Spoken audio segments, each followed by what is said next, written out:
The air inside the Vanderbilt auction house didn't smell like old paper or history. It smelled of money, old money, the kind of money that doesn't shout, but whispers commands that change the fate of nations. It was a Tuesday night in November, a cold, biting evening in New York City. Inside the Grand Hall, however, the temperature was perfectly controlled at 68 degrees. The lighting was soft, golden, designed to make diamonds sparkle and ancient leather bindings look even more seductive. In the center of the room, sitting in the front row like a king on his throne, was Arthur Sterling. Arthur Sterling wasn't just a billionaire, he was an institution. At 55, he owned half the real estate in Midtown Manhattan and a media empire that could make or break a politician's career in 24 hours. He wore a tuxedo that cost more than most people's cars, and on his wrist sat a Patek Philippe watch that ticked away seconds worth thousands of dollars. Sterling was a collector, but he didn't collect art because he loved beauty. He didn't collect books because he loved wisdom. He collected things because he loved winning. He loved owning things that other people couldn't have. To him, a rare 15th century manuscript wasn't a vessel of knowledge. It was a trophy, a scalp to hang on his wall. Tonight, he was hunting. The prize, the Codex of Shadows, a rumored lost manuscript attributed to a secret order of monks in 15th century Spain. The catalogue estimated its value at $3 million, but Sterling was prepared to pay 10, not because the book was worth it, but because his rival, a Japanese tech mogul named Kenji Sato, was also in the room. "Champagne, Mr. Sterling?" a waiter whispered, appearing like a ghost at his elbow.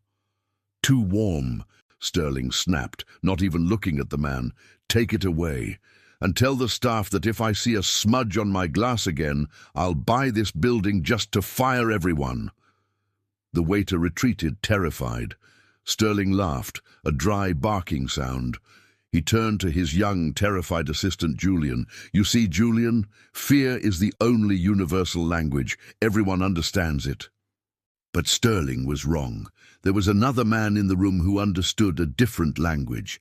His name was Mateo. Mateo was not wearing a tuxedo. He was wearing a grey jumpsuit with the logo City Cleaners stitched on the pocket.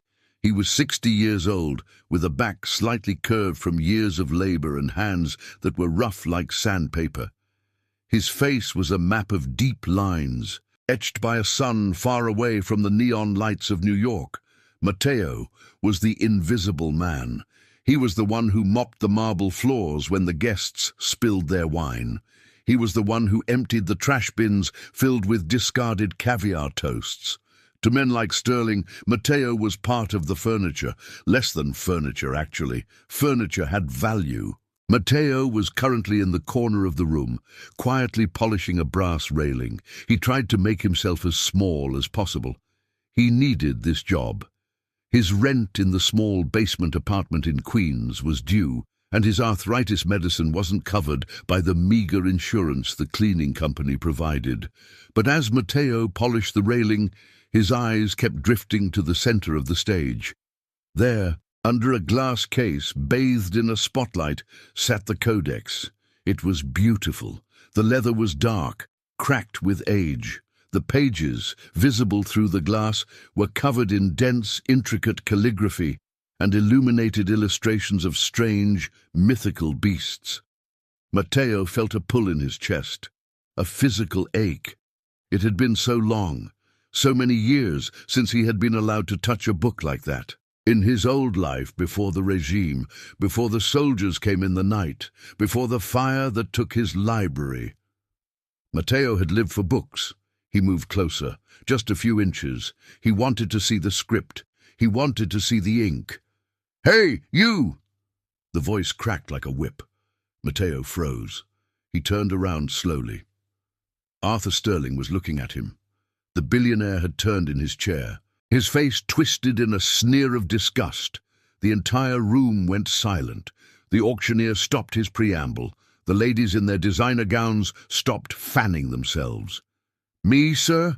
Mateo whispered, his English accented, heavy with the sounds of his homeland. Yes, you, Sterling said, his voice carrying to the back of the hall. What do you think you're doing? You're hovering over the merchandise like a vulture. I was just cleaning, sir, Mateo said, clutching his rag. I apologize. Cleaning? Sterling stood up. He enjoyed an audience. You were staring at the codex. Do you have any idea what that is? That is history. That is culture. That is $3 million of human achievement. Sterling walked up to Mateo. Crossing the boundary that separated the VIPs from the help, he loomed over the smaller man. Tell me, amigo, Sterling said, using the word like an insult. Can you even read the warning sign that says, "Do not touch"? Or do we need to draw pictures for you? Scattered laughter rippled through the room. Sterling's sycophants were always eager to please him. Mateo looked down at his shoes. They were old, worn-out sneakers. I can read, sir. Oh, you can read, Sterling mocked. What do you read? The back of a bleach bottle? The racing form? Sterling turned to the crowd, spreading his arms. Look at this. This is the problem with this country. We let anyone in, and they think they belong in the same room as the codex. This man. He pointed a manicured finger at Mateo. And this man probably thinks a manuscript is a type of sandwich. The laughter was louder now. Get out of my sight, Sterling hissed, his smile vanishing. Go clean a toilet.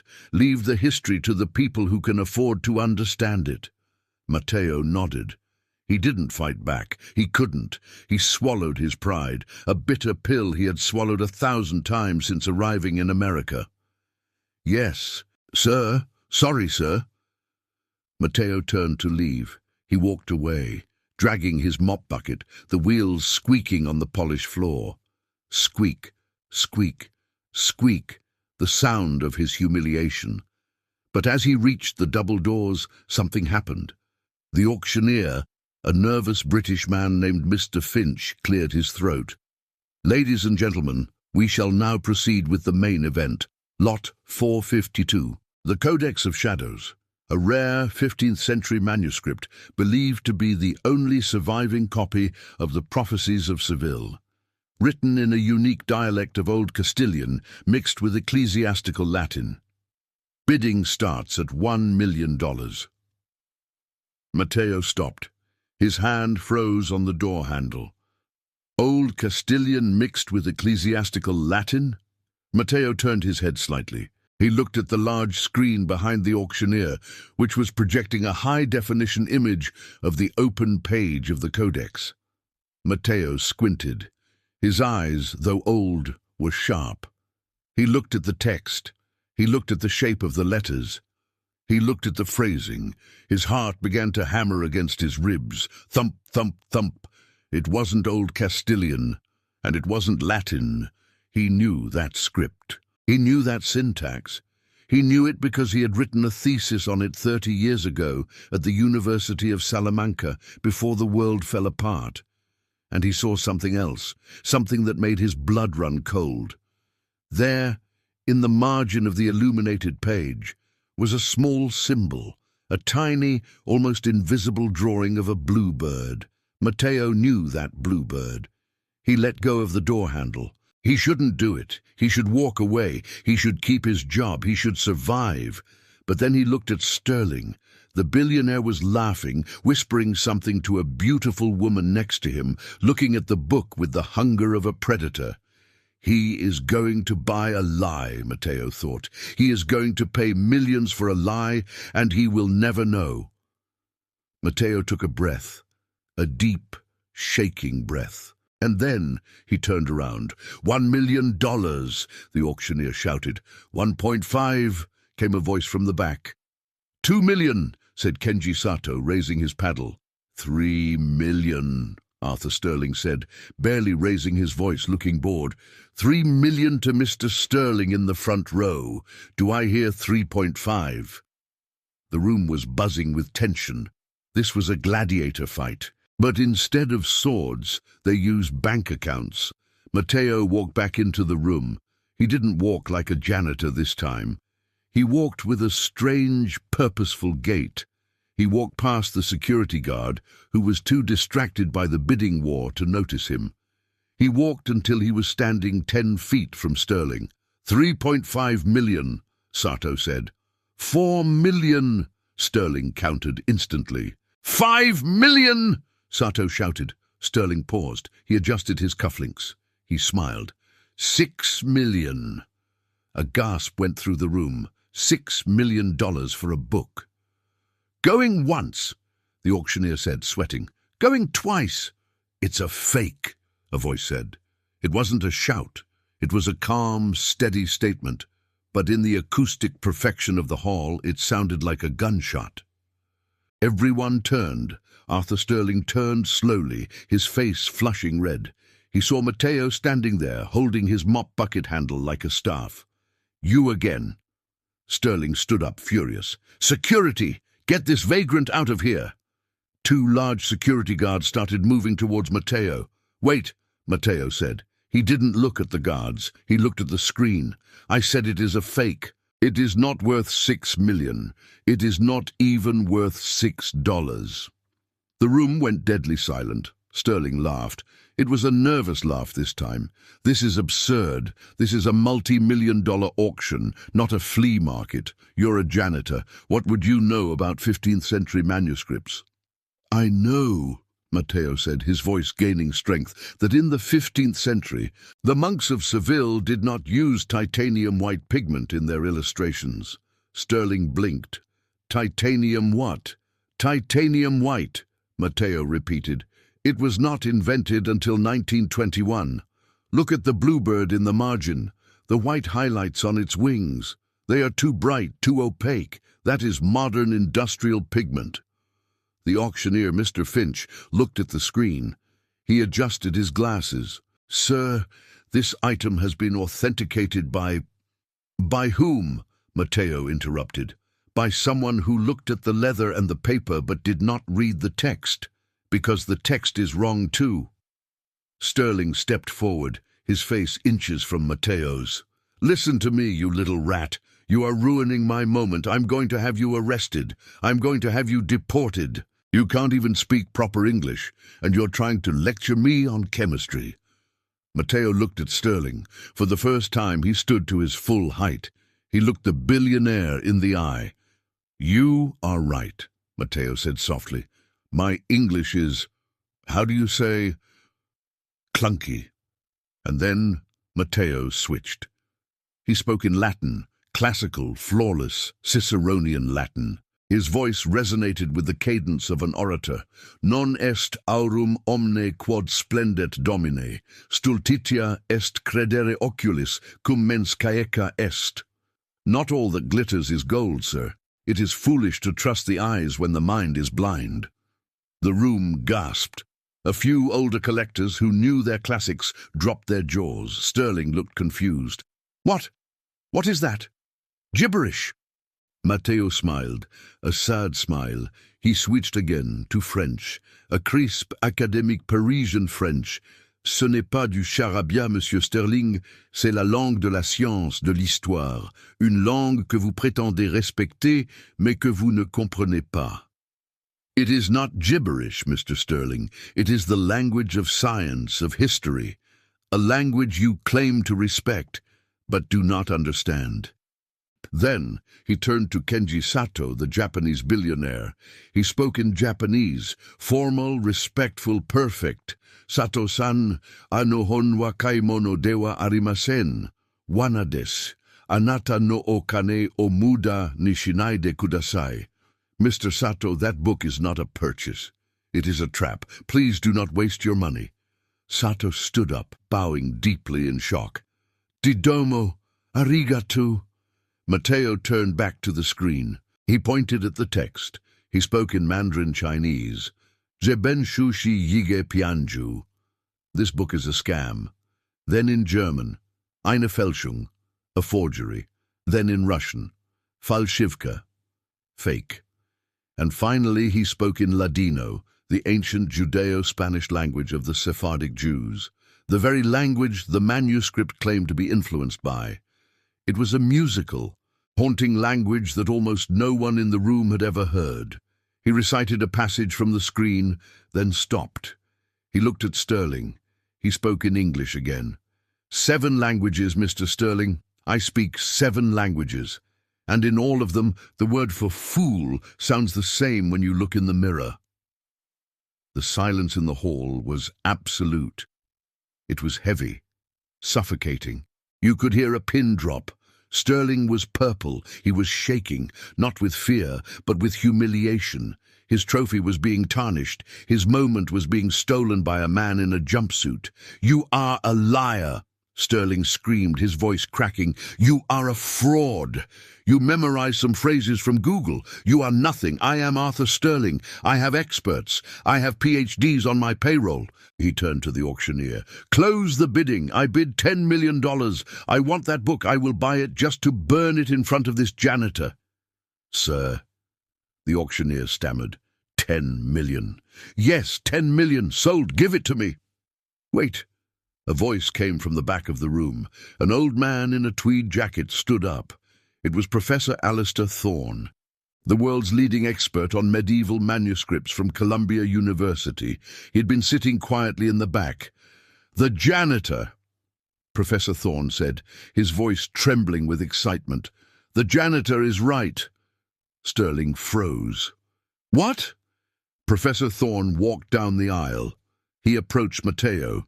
He looked at him as if he were seeing a ghost. "The dialect," Thorne said to Mateo. "You were speaking Ladino, but a specific dialect, the Monastir dialect from the Balkans." Mateo nodded slowly. "My grandmother was from Monastir, before the war." Thorne turned to the screen. "And the bluebird. Titanium white. My God, I didn't see it from the back. But look." Thorne pulled out a pocket loupe and walked up to the glass case. He examined the page. "He's right." Thorne announced to the room, "The cracking on the paint, it's artificial. It was done with a heating lamp. And the parchment. Look at the edge." Thorne pointed to a tiny, microscopic hole in the corner of the page. "A wormhole," Thorne said. "Bookworms eat through pages in a straight line, but if you turn the page, the hole disappears. It doesn't match the next page." This parchment was taken from different old books and stitched together recently to make it look like a single volume. The wormholes don't align. Thorne turned to Sterling. "Mr. Sterling, this book was likely created in the 1920s, probably by the famous forger known as the Spanish forger. It is a beautiful piece of art, yes, but it is not a 15th century manuscript. It is worth perhaps $5,000 as a curiosity." Sterling stood there. The $10 million bid hung in the air like a bad smell. The room erupted. Whispers, giggles, then open laughter. The people Sterling had tried to impress were now laughing at him. The king had been tricked, and he had been saved and humiliated by the janitor he had mocked. Sterling looked at Mateo. His eyes were full of hate. "Who are you?" Sterling whispered. "Who the hell are you?" Mateo looked at the billionaire. He took off his city cleaner's cap. He smoothed his silver hair. "My name is Mateo Vance," he said quietly. 30 years ago, I was the dean of the Department of Linguistics at the University of Caracas. I have written 4 books on etymology. I have translated poetry for presidents." Mateo looked at his hands, his rough, cleaning hands. "When the regime changed, they burned my books. They said intellectuals were enemies of the people. I fled. I came here. I needed to eat. I needed to survive. So I cleaned your floors." Mateo took a step closer to Sterling. "You told me I could not read this book. You were wrong, Mr. Sterling. I can read it. I can read every lie in it. But you can only read the price tag. And that is why you will always be poor, no matter how much money you have." Mateo dropped his cleaning rag on the floor. It landed with a soft thud. "I quit." Mateo turned and walked down the center aisle. The crowd parted for him. Kenji Sato, the Japanese billionaire, bowed low as Mateo passed. Professor Thorne clapped his hands. Slowly, others joined in, a slow clap that turned into a thunderous ovation. Sterling stood alone on the stage, next to his fake book, small and defeated. The story didn't end there. In the age of the internet, nothing stays in a room. Someone had filmed the interaction. A young socialite in the second row had live-streamed the whole thing on TikTok. By the next morning, the video titled "Janitor Destroys Billionaire in 7 Languages" had 50 million views. Arthur Sterling became a laughingstock. The titanium white incident became a meme. His reputation as a collector was destroyed. He retreated to his Hampton estate, refusing to be seen in public. But for Mateo, life changed in a way he never expected. 2 days after the auction, Mateo was sitting in his small basement apartment, reading a used paperback. There was a knock on the door. It was Kenji Sato. The Japanese billionaire stood in the hallway of the rundown building, holding a briefcase. "Mr. Vance," Sato said, bowing. "May I come in?" Mateo let him in. He offered him tea. "You saved me $5 million the other night," Sato said, sipping the tea from a chipped mug. "I am a man of honor. I pay my debts." "You owe me nothing," Mateo said. "I did it for the truth, not for you." "I know," Sato smiled. "That is why I am here. I am opening a new cultural foundation in Tokyo. We are building the largest library of rare languages in Asia.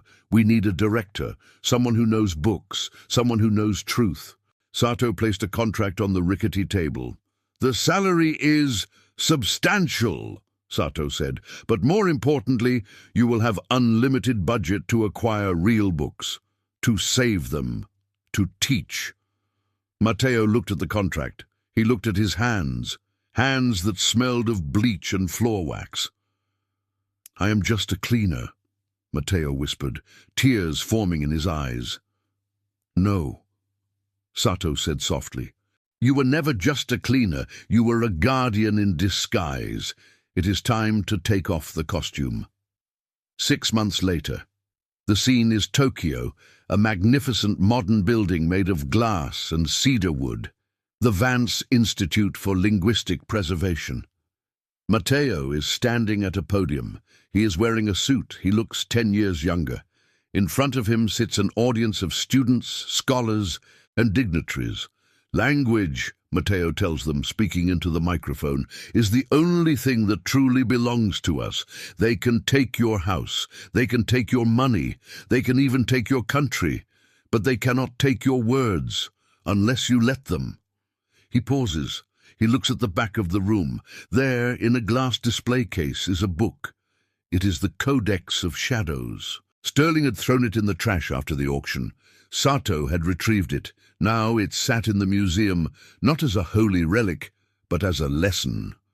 A plaque underneath it read, "The Sterling Folly," a reminder that value is found in truth, not in price. Mateo smiles. Class is dismissed. As the students file out, a young man approaches Mateo. He looks shy, dressed in simple clothes. He's holding a mop. He's the cleaner of the institute. "Professor Vance," the young man asks in broken Japanese, I found this book in the trash bin. I think it is real." The boy hands Mateo a dirty, torn pamphlet. Mateo takes it. He looks at it. It is a rare political pamphlet from the 18th century. Mateo looks at the cleaner. He remembers. "What is your name, son?" "Liam. I am from Ireland. I just clean the floors." Mateo puts a hand on the boy's shoulder.